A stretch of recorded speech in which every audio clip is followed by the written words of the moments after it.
Bonjour à tous, j'espère que vous allez bien. Aujourd'hui, nous sommes tous dans le même bateau et j'aimerais partager un sujet avec vous sur la question de l'hydroxychloroquine associée à l'azithromycine, la solution que le professeur Raoult nous propose face à ce virus. Depuis le début de cette crise, nous avons entendu une chose et son contraire presque d'un jour à l'autre. Du coup, il est difficile de se faire une idée précise de la situation.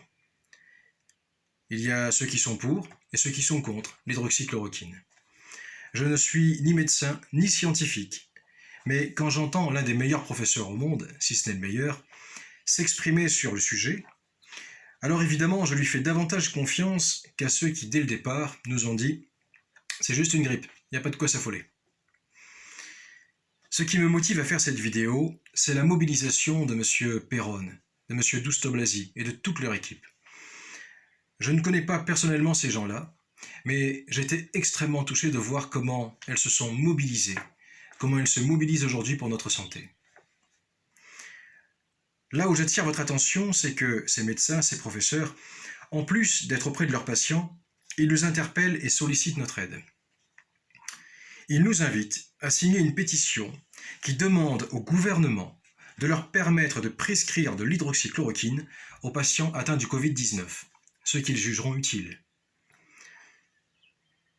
Car depuis peu, cette molécule a été interdite. Cela fait déjà plus de 60 ans que cette molécule est en service, et aujourd'hui, cette molécule est interdite. Pourquoi ?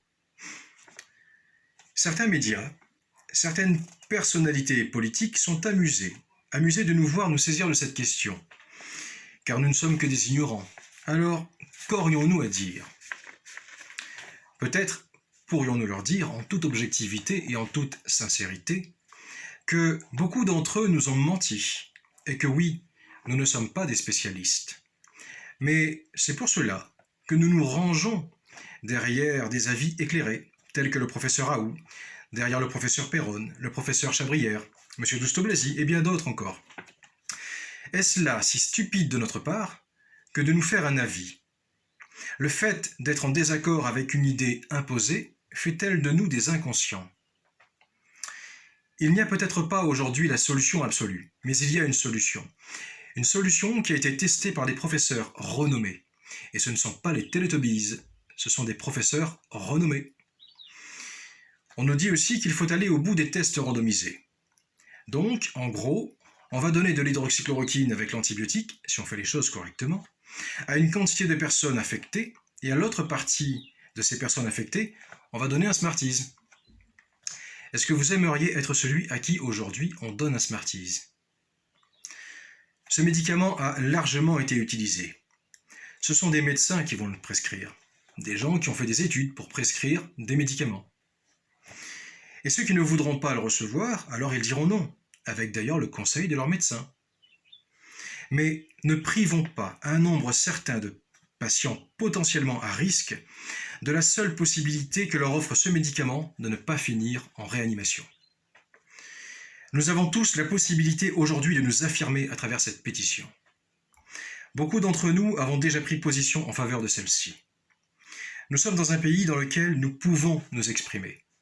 Même si vous avez des infirmières aujourd'hui qui sont reçues par leur direction parce qu'elles ont juste expliqué qu'elles avaient des blouses en carton.